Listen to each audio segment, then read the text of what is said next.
Vamos haciendo la presentación. Como la otra vez, son dos presentaciones que son complementarias. En este caso no va a ser una sobre procesos urbanos globales y luego la ciudad, sino que vamos a empezar hablando de procesos sociales en torno a alimentación y luego Gustavo nos hablará de soberanía alimentaria, básicamente. Carmen Lozano es profesora de la Universidad a Distancia en Madrid. Es antropóloga y lleva muchos años, aunque es joven, trabajando en cuestiones vinculadas a la sociología y la antropología alimentaria. Vale, entonces le voy a dar la palabra a ella y luego ya presentaré a Gustavo. En primer lugar, felicitaros a vosotros por este proceso que estáis implementando y que estáis poniendo en marcha. Y agradeceros simplemente la invitación. Y mi contribución va a ser hacer un análisis de cómo ha evolucionado la alimentación en España.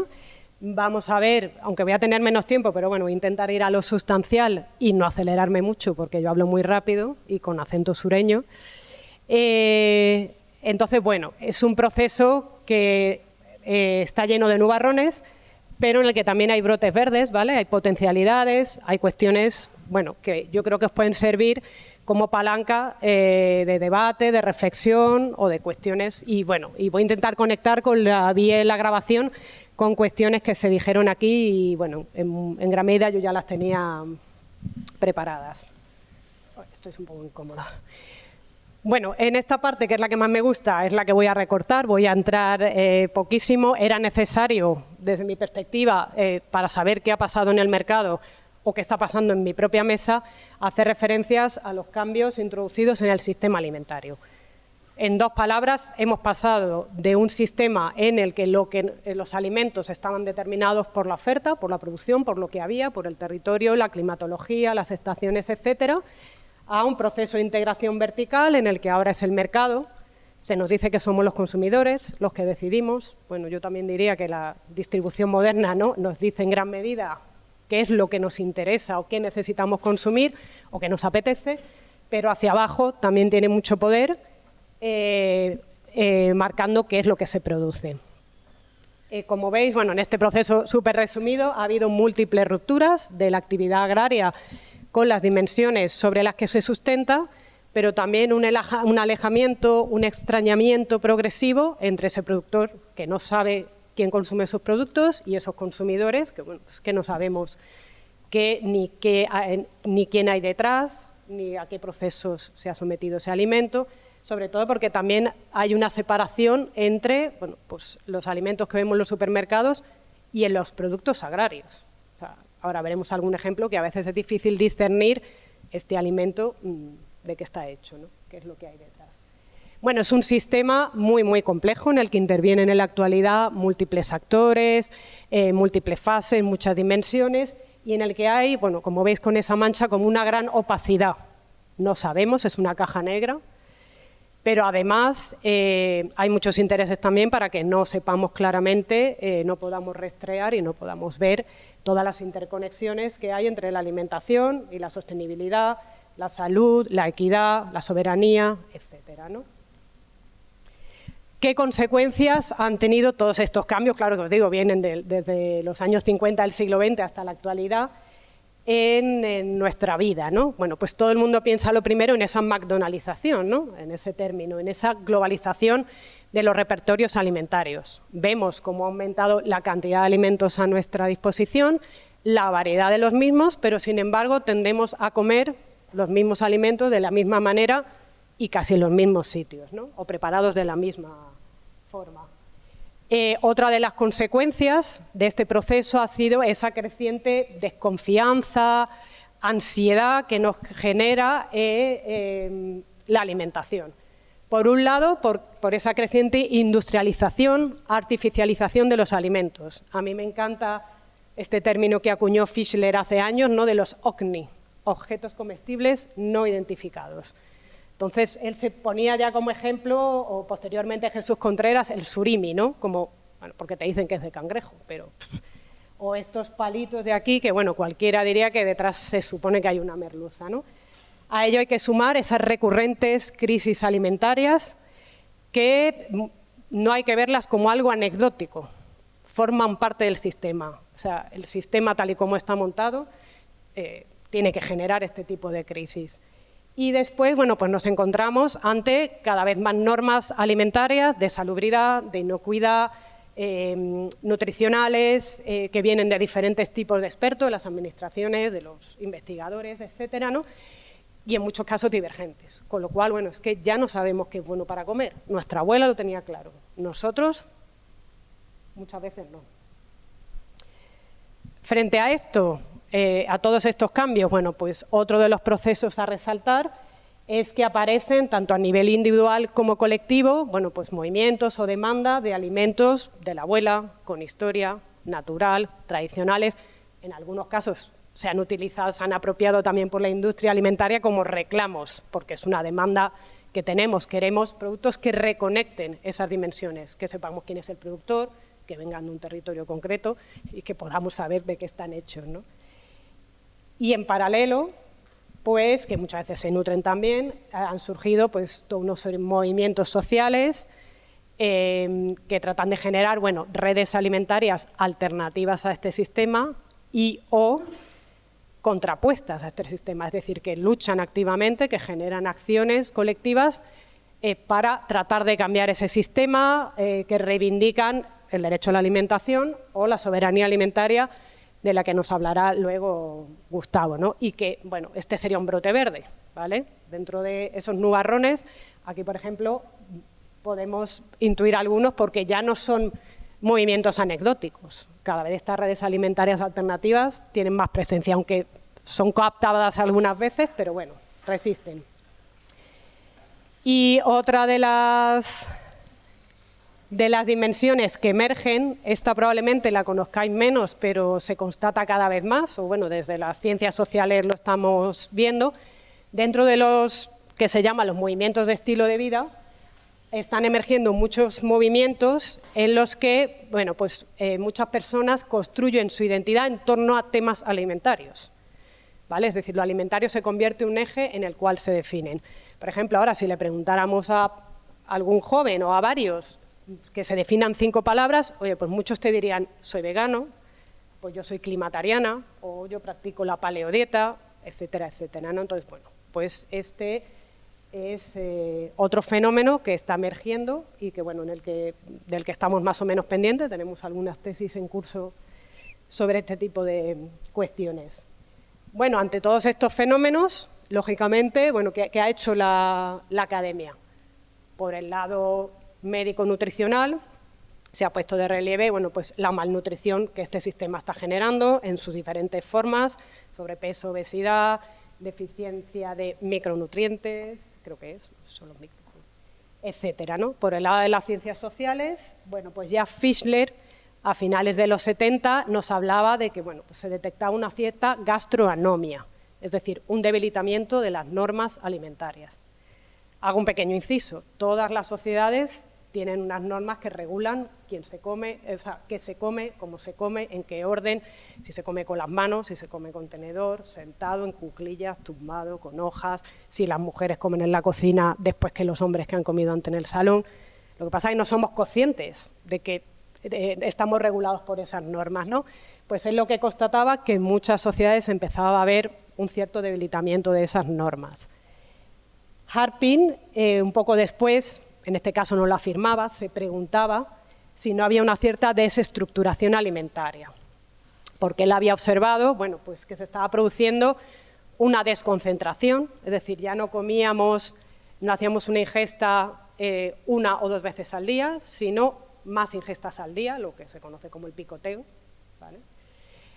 Además, bueno, ese picoteo ya no se comía en unas horas fijas, sino que se ampliaba la gama de horas en las que estábamos comiendo, realizando ingestas, y en lugares diferentes, fuera el que fuera en cada sociedad, ¿vale? Pero bueno, no en la cocina, no en el salón, sino, bueno, pues conduciendo en el metro, andando en el parque, etcétera, ¿no? Y además apuntaba, bueno, a una cierta desfamiliarización, individualización de la alimentación. Entonces ya veremos, bueno, algunas cosas vamos a ver que sí y otras podemos matizarlas, al menos en España. Entonces, bueno, en esta segunda parte de la presentación, como aquí he cogido el título de la canción y vamos a ver cómo hemos cambiado, ¿vale? Cómo lo que se llama la modernidad alimentaria, qué tipo de transformaciones ha generado. Entonces, bueno, aquí Jesús Contreras, que es un catedrático de antropología y en España es uno de los referentes de la alimentación, utilizaba para hacer ese análisis el informe FOESA, no solo porque le interesaba ver en qué había cambiado los alimentos en los que nos basábamos, sino también, bueno, pues hay una parte connotada, ahora lo vamos a ver, la forma como categoriza unos alimentos u otros. Entonces el informe nos dice que en los años 40 la alimentación era de muy escasa calidad nutritiva porque estaba basada en productos inferiores, cereales, legumbres, aceite de oliva, patatas, frutas y hortalizas de temporada y huevos. Yo creo que ahora cualquier nutricionista nos firmaría este menú basado en alimentos inferiores, ¿no? Y bueno, porque solo ingeríamos, el 80% de las proteínas que ingeríamos eran de origen animal.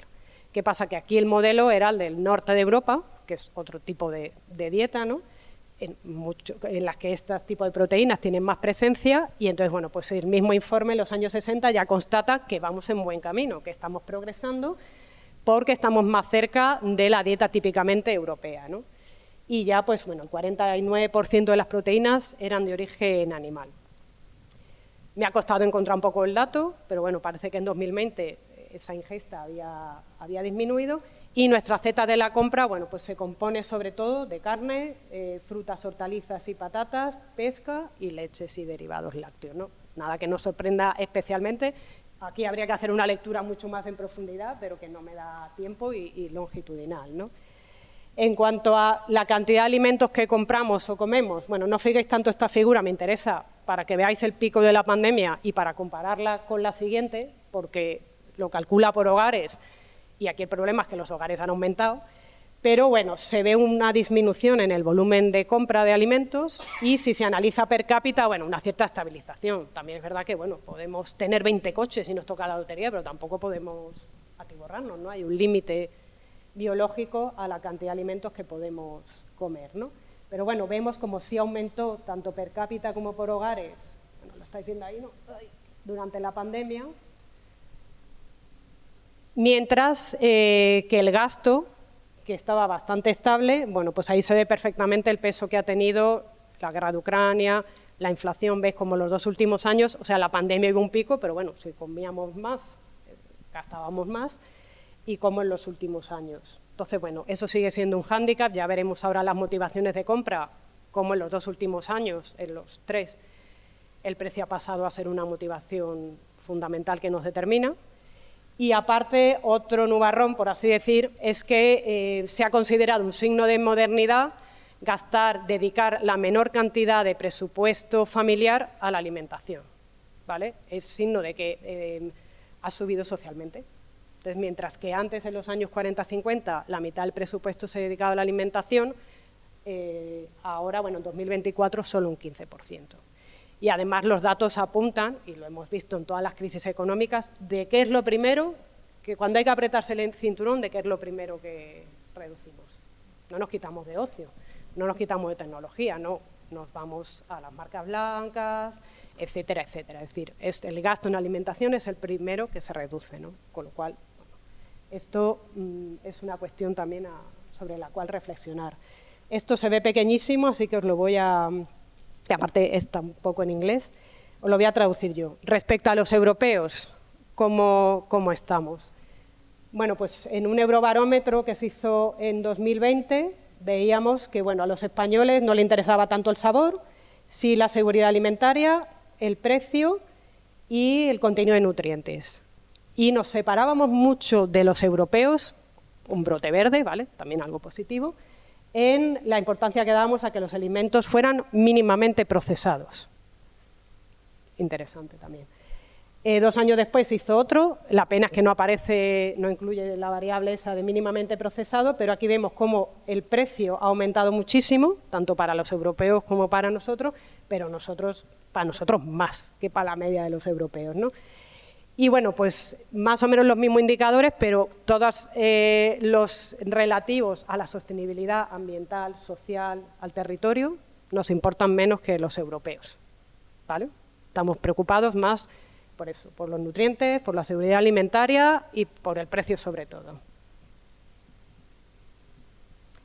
¿Cómo compramos los alimentos? Bueno, pues como todos sabéis, y os podéis ver ahí en los quesitos, ¿no? A lo largo de los últimos decenios, ¿no? Se ha reducido sensiblemente la cantidad de alimentación fresca respecto a la elaborada, en el total de la alimentación, pero yo aquí diría que bueno, todavía el 40%, tanto en volumen como en gasto, de los alimentos es para alimento en fresco. Esto también nos diferencia bastante los europeos, es decir, si comparamos con hace años estamos mal, pero si nos comparamos con nuestro entorno, somos la aldea gala, ¿vale? Resistimos. Lo mismo o similar en la compra que se hace en tienda tradicional.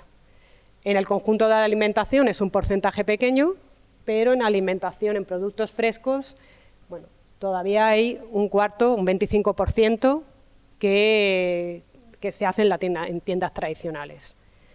Entonces, bueno, creo que son datos que apuntan, y además es muy llamativo, cuando viene alguien del norte de Europa o sobre todo de Estados Unidos, yo claro, trabajo temas de alimentación, bueno, pues podemos hablar de muchas cosas, les sorprende la cantidad de pescaderías, de carnicerías. Un norteamericano no ha visto una merluza entera nunca, no sabe cómo se cortan, no sabe cómo medir la calidad, le da un asco horrible. Pensar que tienes que limpiar los boquerones en tu casa, vamos, como te vean hacerlo, les da algo.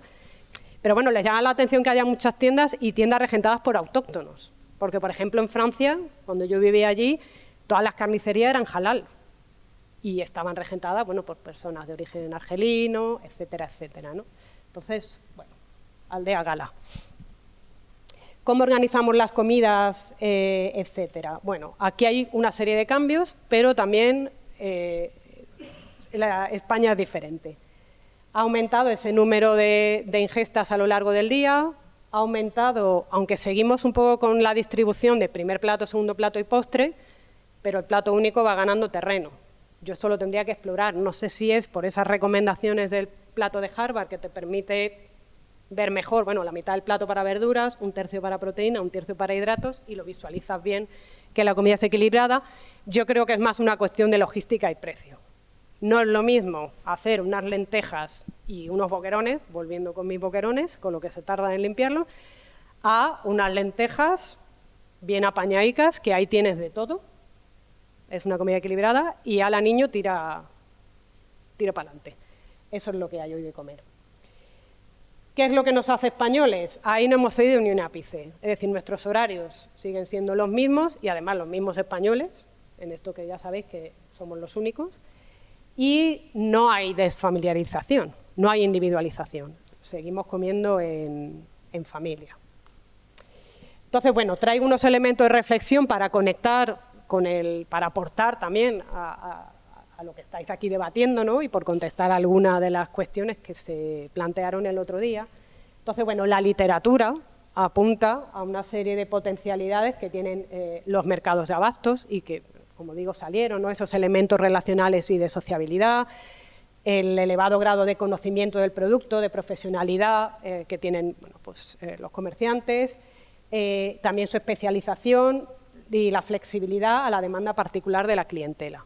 Yo creo que hicimos varios análisis durante la pandemia, voy a ir muy rápido en esto, y se constató, claro, la pandemia fue una ventana de oportunidad, no solo para ver fisuras en esa opacidad, esto no voy a entrar, si alguien tiene curiosidad, le pongo algunos ejemplos, sino que la alimentación entró en primer plano en nuestra vida. Nos dimos cuenta que, ostras, ¿qué es la prioridad?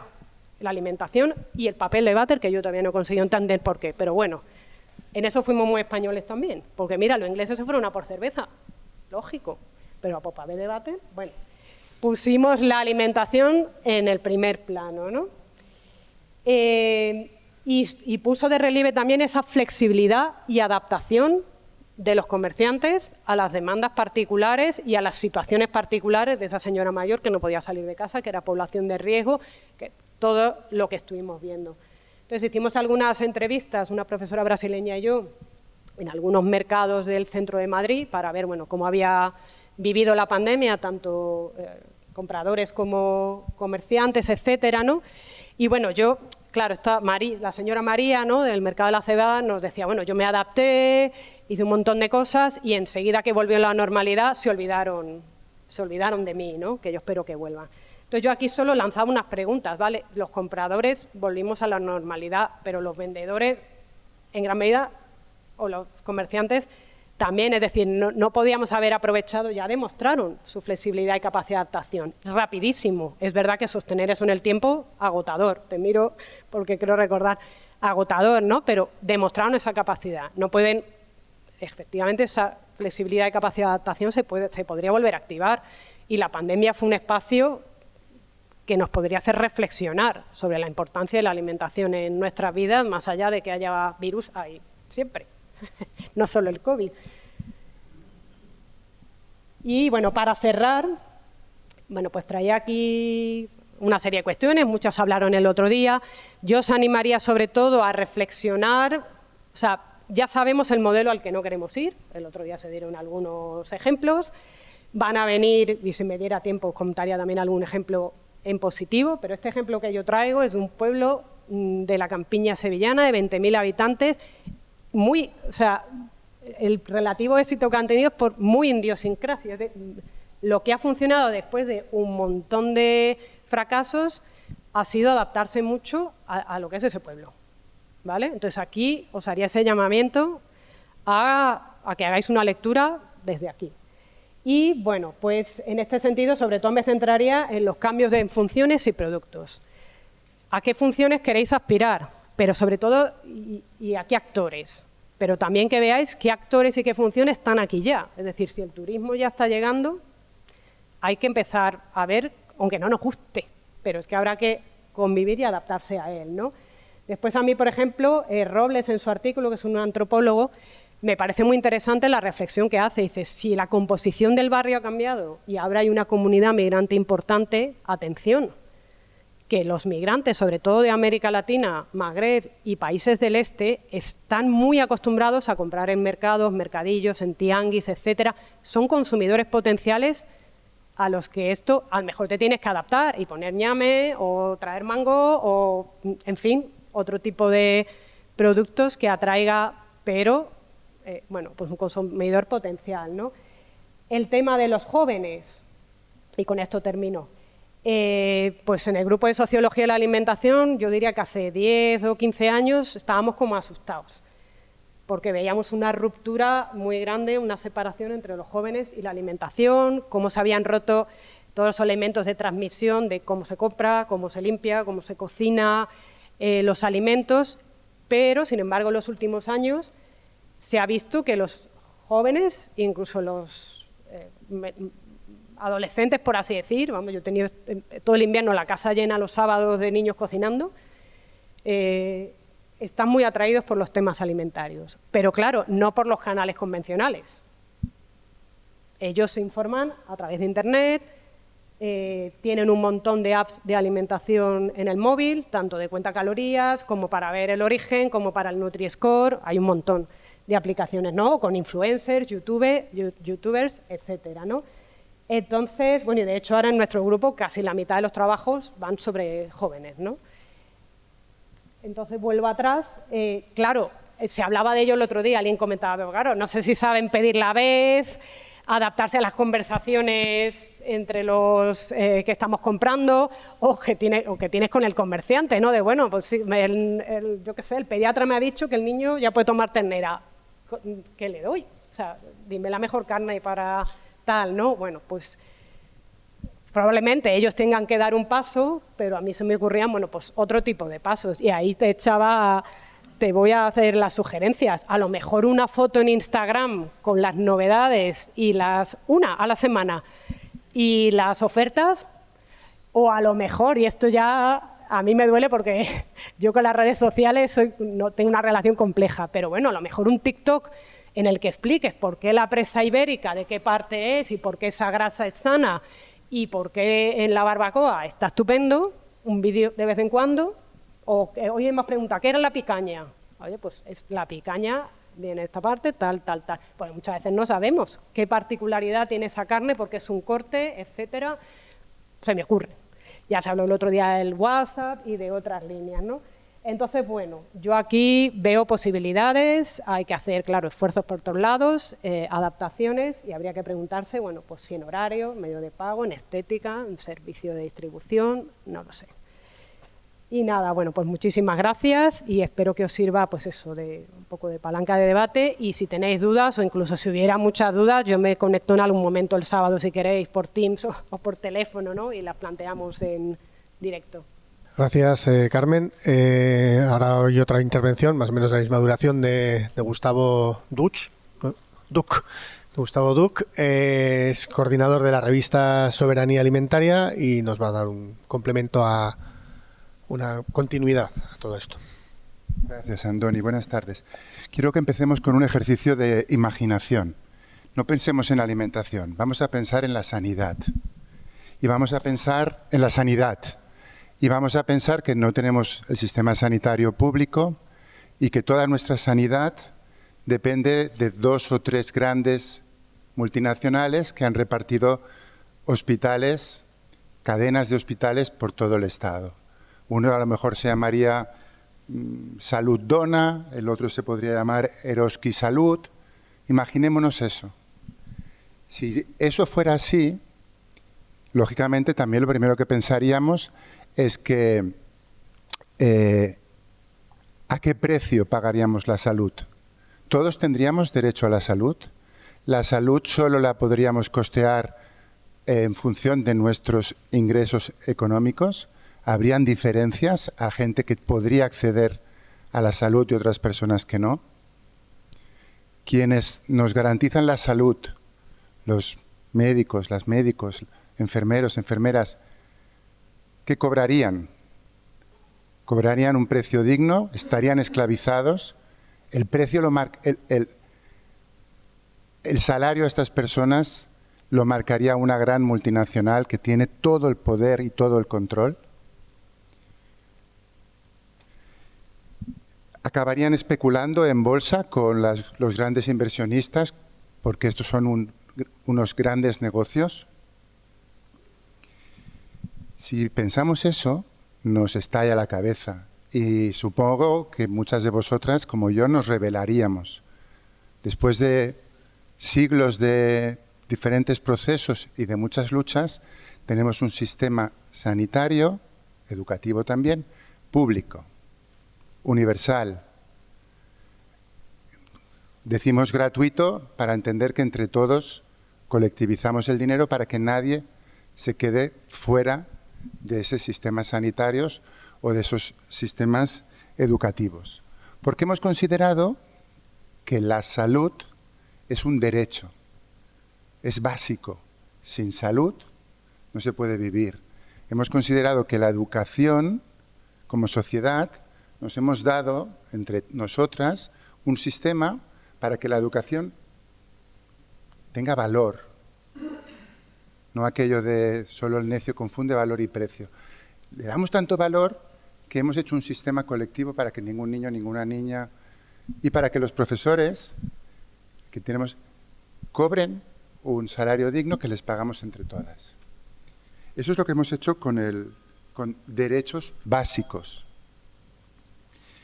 En este caso, en el sistema sanitario, además, nos hemos dotado del Estado que contribuye a que esto funcione. Pero si nos remontamos unos años atrás o unos siglos atrás, ya existían estos sistemas sanitarios colectivizados de apoyo mutuo, las mutuas. En realidad, el sistema sanitario que tenemos no es más que integrar las mutuas, las casas de socorro, las pensiones de viudedad, que las sociedades en pueblos, por gremios, por vecinos, se autoorganizaban, porque le dábamos un valor que no era económico, era un valor moral, de solidaridad. No estaba bien que una viuda se quedara sin ninguna sustento. Bueno, si hemos hecho este paralelismo es porque ahora la pregunta es, ¿la alimentación no es un derecho? ¿Por qué la alimentación la hemos tratado como una simple mercancía? ¿Por qué la alimentación no tiene valor y solo tiene precio? De hecho, es un derecho básico y requete básico. Si no comemos, nos morimos de hambre. Cuando Carmen ha expuesto la evolución de los sistemas alimentarios, yo añadiría que en algún momento dejamos de considerar la alimentación como una necesidad que entre todos teníamos que garantizarnos a ser una pura mercancía y a comercializar, especular, negociar, y finalmente lo que tenemos es que, como ha explicado muy bien Carmen, tenemos 3 cadenas, en este caso en el consumo, 3 grandes distribuciones que han acaparado todo el control del sistema alimentario. Pero también lo tenemos en multinacionales que han acaparado el control de las semillas o en multinacionales que han acaparado el control de la tierra, incluso lo que es la tierra fértil. Mi planteamiento es que el sistema alimentario en el que algunas de vosotras formáis parte como en el mercado, pero todas como consumidoras, es un sistema que funciona, pero con demasiados impactos negativos que, a mi juicio, no son tolerables. Vamos a ir a una movilización por Gaza. Ese ánimo de colonización que estamos viendo estos días es la colonización que todos los estados ricos del norte venimos haciendo para apropiarnos, o los estados, o sus multinacionales, o sus negocios, para apropiarnos de esos bienes naturales, de esas riquezas, y por eso los alimentos llegan de donde llegan y se enriquece quien se enriquece.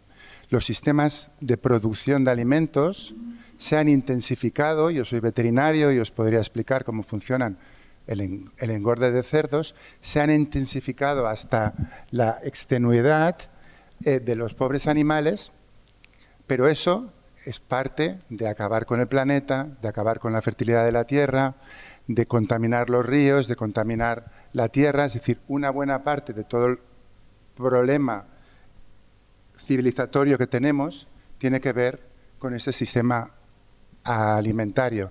Y sobre todo uno que hemos de tener muy presente también en estas conversaciones, que es que hemos extinguido a los pequeños campesinos.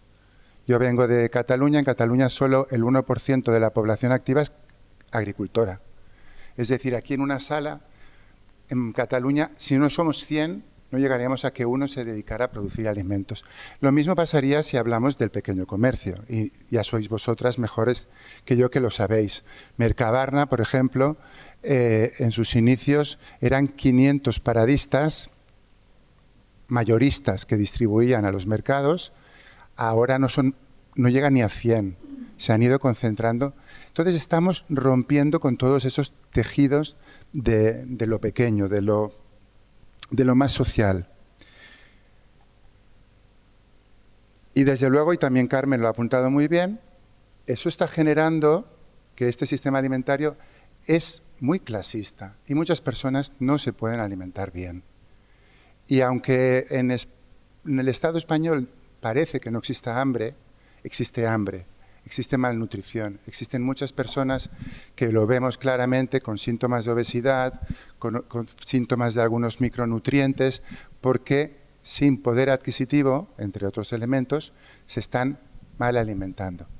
Es decir, que al final este sistema de la alimentación como mercancía tiene, a mi entender, demasiadas externalidades, demasiados problemas. Por lo tanto, la pregunta es, ¿podríamos plantearnos sistemas públicos para la alimentación? ¿Podríamos regular la alimentación de alguna manera? En realidad, fijaros, estáis hablando del repensar el mercado municipal, el mercado que se puso en marcha desde un ayuntamiento. Un ayuntamiento es algo donde nos ajuntamos los vecinos y las vecinas para decidir en común. Es un espacio público, que pensamos que lo controlan los políticos, pero deberíamos de recuperar el control. Este edificio es un buen ejemplo. Este edificio, siendo propiedad de la Administración, hay una participación de la ciudadanía. ¿Qué le pasó a qué les ha pasado a los mercados municipales para que hayan pasado a ser prácticamente otros ejemplos de espacios sin ningún tipo de regulación, sin ningún tipo de... Bueno, sé que tenéis, no estoy generalizando. Cuando veníamos hacia aquí, hemos pasado por la calle de la Alhóndiga, y yo le preguntaba a Andoni, Alhóndiga en árabe viene de la palabra al-fundok, que significa la fonda. La fonda no sé si lo utilizáis en castellano o en euskera. En catalán la fonda era donde te paras como un hostal. Esas alhóndigas primero fueron espacios de descanso para la gente que venía del campo y se convirtieron en espacios de almacenamiento de los alimentos básicos, del grano. Y esos alhóndigas no estaban en el libre mercado. Había una regulación. Es decir, quiero deciros con esto que cuando estamos planteando recuperar desde lo público, desde lo popular, el control de la alimentación, no estamos haciendo nada que no se había hecho antes. Son 200 años de capitalismo donde nos han revertido sistemas con todas sus problemáticas, pero que al menos tenían una cercanía y un control popular que me parece que estaría en las claves de lo que ahora necesitamos. Y por ir concretando un poco más, lo traslado a ejemplos concretos. Mirad, voy a poner no solo este ejemplo de este local, o no solo el ejemplo de cómo funcionaban sistemas alimentarios precapitalistas, donde la población estaba muy cercana al control, donde se regulaban los precios. El puerto de Barcelona tenía la premisa de que si en Barcelona pasaba hambre y por el puerto de Barcelona pasaba algún barco cargado de grano, se confiscaba. Hasta ahí llegaba la capacidad de controlar los sistemas alimentarios. Pescaderías municipales, mataderos municipales. Bueno, esos sistemas precapitalistas pueden servirnos también ahora para reinventar espacios como el que tenéis ahora en juego. Pero si volvemos ahora a la actualidad, os traigo dos ejemplos más. Uno es de Bolivia.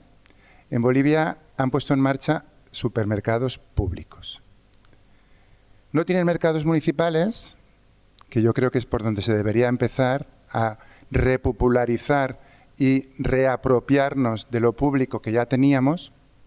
Y en Bolivia han hecho supermercados públicos. En realidad, quizás si habéis seguido este tema o seguís estos temas, os habrá llamado la atención que varios partidos políticos en elecciones anteriores han propuesto el tema de los supermercados públicos y ha habido debate. Bueno, si tenemos a Mercadona, Eroski y Carrefour que controlan el precio de los productores, que os están instalando en el propio supermercado un Eroski, que controlan el precio de los consumidores, ¿les vamos a dejar a estos señores, a estos fondos de inversión, a estos especuladores que controlen la alimentación? ¿Cómo lo podemos detener? Bueno, imaginaros que hubiera una cadena de supermercados públicos, entendiendo lo público, donde hay garantía de precios justos para los agricultores y las agricultoras, donde hay garantía para los intermediarios, donde hay garantías para los consumidores y las consumidoras. Si existieran esos supermercados públicos como existe en Bolivia, con todas sus desafíos aún pendientes. Resulta que cuando en Bolivia los grandes supermercados, las grandes cadenas, especulan con el aceite y la suben de precio, el supermercado público mantiene su precio, no tiene miedo a las pérdidas, porque son pérdidas colectivizadas por el Estado, mantiene el precio a raya y rápidamente esos supermercados que estaban especulando con precios por encima de lo correspondiente, se ven obligados a que, como las personas van a esos supermercados públicos, se ven obligados a volver a tener el precio donde le correspondía. Es un sistema para regular eso que no hace el mercado libre. Es un sistema público que garantiza que a todos los agricultores que proveen de alimentos a los supermercados públicos se les paga un precio justo, y no veríamos las tractoradas que vemos cuando, sabéis mejor que yo, la cantidad de campesinos y campesinas que les pagan por debajo del precio. Para mí eso es un ejemplo disruptivo e inspirador. Y en Francia, para poner algo más cerca, ya llevan 7, 8, 9 años dándole vueltas a este tema. Y ellos están planteando, y así lo nombran, que se debe poner en marcha, y por eso he empezado con el tema de la sanidad, una seguridad social de la alimentación. Un sistema público que garantice la alimentación, y por eso le llaman seguridad social de la alimentación. ¿Qué están planteando en estos momentos? Bueno, están planteando que el Estado debería de dar, el Estado controlado por el pueblo, por lo popular, debería de dar esas garantías. Eso así es como muy grande, y tampoco hay ningún, y menos ahora, un Estado receptivo a recuperar lo público. Imaginaros en temas de vivienda o en temas de energía, imaginaros la asociación de luchas que activaríamos con este discurso de recuperar lo público. En fin, en el Estado francés, aquí tampoco, seguramente esta interpelación al Estado tendría respuesta. Lo que están organizándose es en pequeños grupos. Y aquí es cuando me parece que tal vez en la reinvención de vuestro mercado se podría poner alguna experiencia en marcha. ¿Qué hacen? Imaginamos que nosotros somos una comunidad y que nosotros queremos garantizarnos una mutua alimentaria. Cada uno de nosotros pone una contribución en el centro de la mesa, ponemos un dinero en función de nuestras posibilidades. Así funciona el sistema sanitario. Cada uno pone de nuestros impuestos. Unos ponemos más, otros ponemos menos, pero cada uno pone unos impuestos. Ahí, en el centro de la mesa. El Estado, como además el Estado recapta otros impuestos, el IVA, los impuestos de sociedades, etcétera, complementa este dinero que estamos poniendo nosotros como comunidad. Imaginemos que nosotros estamos poniendo de media 25 euros por persona, el Estado añade 75 euros de esos impuestos. Esos 100 euros que quedarían de media se nos devuelven a cada uno de nosotros en una tarjeta. Y esa tarjeta es universal. Aunque yo haya puesto 50, otra persona haya puesto 60, otra persona ha puesto 40, cada uno de nosotros tenemos la misma tarjeta, el mismo derecho, igual que tenemos el mismo derecho cuando vamos a un hospital. Y con esa tarjeta de 100 euros hemos pactado, porque nos hemos apropiado del sistema, hemos pactado que esa tarjeta se puede solo cambiar en alimentos en el mercado municipal o en algunas tiendas que consideráis, donde hemos estado hoy, no sé cómo se llamaba, Iturbe, que consideramos que entre todas son a los comerciantes y los productores que como sistema alimentario queremos defender, porque queremos huir de las grandes cadenas. Yo sé que esto es, lo decía antes, disruptivo, pero en Francia se están poniendo experiencias piloto. Pueden funcionar en paralelo a cualquier otra propuesta de las que tenéis en la cabeza. Simplemente sería de entender si hay un grupo social que quisiera dedicarle tiempo, porque se necesita, a hacer este debate y a construir con sistemas participativos como los que tenéis ahora, si queremos reapropiarnos del sistema alimentario. En realidad, mi opinión personal es que, como yo también acumulo ya muchos años, acumulo mucha juventud, son muchos años que está muy bien lo que explica Carmen de los movimientos sociales, de los movimientos alternativos, intentando cambiar el sistema alimentario, cooperativas de consumo, mercados campesinos, pero siempre nos barre el capitalismo. Siempre son más fuertes que nosotras. Cuando nosotros hemos puesto en valor la agricultura ecológica, la agricultura campesina, han venido los supermercados y han puesto lineales con el mismo discurso. Cuando estamos hablando de dietas de proximidad y dietas de la abuela, nos han ganado siempre, porque en el sistema capitalista siempre va a ganar el modelo de economía. Lo que estoy abogando, y me parece muy legítimo, muy válido, y ojalá salgáis adelante con cualquiera de las 1000 propuestas que se os que atraveséis, pero yo sé que también habéis hecho muchos intentos y finalmente, bueno, pues la situación es complicada. Desde mi punto de vista o desde las personas que defendemos la soberanía alimentaria y estos modelos, lo que se trata es de desbancar al libre mercado.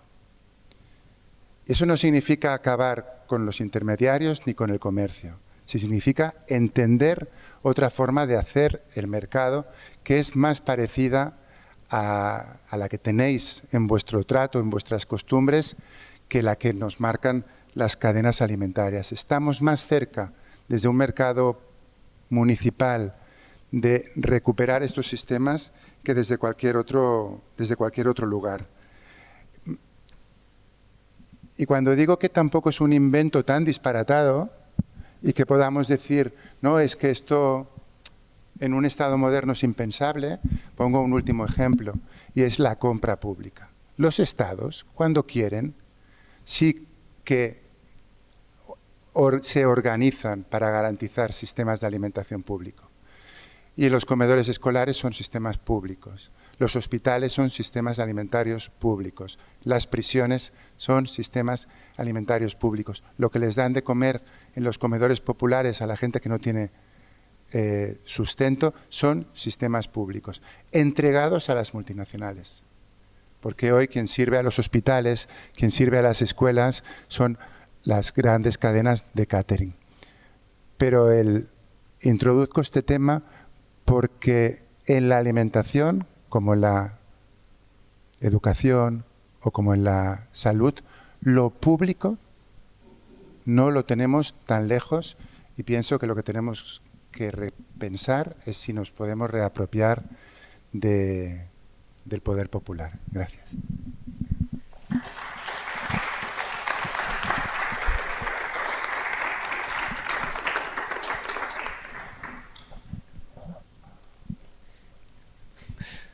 Bueno, son las 7 menos 5, o sea que tenemos muy poquito tiempo. Una o dos intervenciones a lo sumo, ¿vale?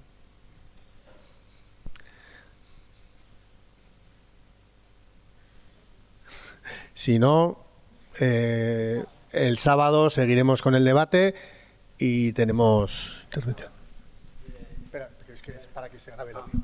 Nada, simplemente, pues es que es muy poco tiempo, efectivamente, y por una intervención, pues menos, no quiero acapararla, que intervenga algún otro. Me parece un tema apasionante, me parece ilusionante, pero eso, muy complejo. No he descubierto nada, ya lo sé, pero me apetecía dar mi opinión al respecto. Me parece un tema, estamos hablando de cosas muy profundas, estamos hablando del sistema, estamos hablando de cualquier de la alimentación se puede aplicar a cualquier otro, esto ir contra contra el capitalismo y contra la globalización, pero es que la globalización nos ha podido. Ya vino, ya se produjo esa globalización. Bueno, habrá tiempo, si es que tenemos el sábado, el próximo jueves, cuando sea.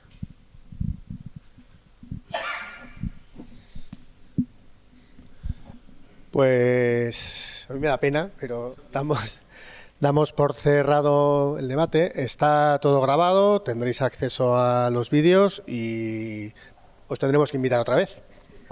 Así ya buscaremos el hueco.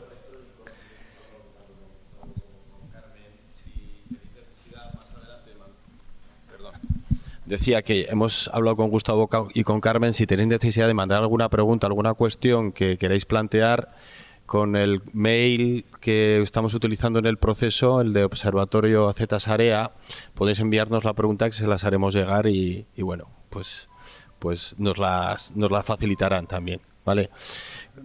Sí. Muy rápido, porque en Cataluña ya estamos poniendo en marcha experiencias piloto, o pensando las experiencias piloto, y no sé lo que van a pasar.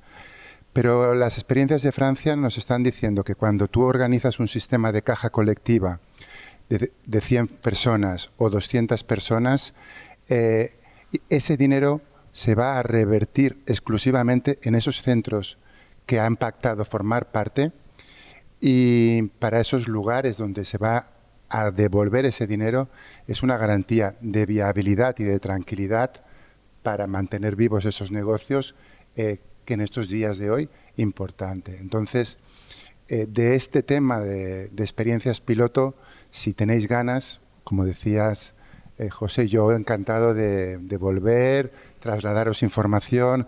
La gente de Francia la tenéis muy cerca, entonces que de verdad que lo que os parezca oportuno, ¿eh? Perdón. Hasta aquí hemos llegado. Gracias por vuestra asistencia. Con las personas asambleístas nos veremos este sábado para seguir debatiendo en profundidad todo esto que ha acontecido hoy. Tuvimos la primera sesión el sábado pasado muy rica, la verdad, no solo porque hablamos también de alimentos del mercado, ricos también, sino por todo lo que se va produciendo ahí, y yo personalmente por el sentir que aprecié en la gente, en las personas que estaban participando, ¿no? Como esa sensación de aquí hay cosas que podemos hacer, ¿no?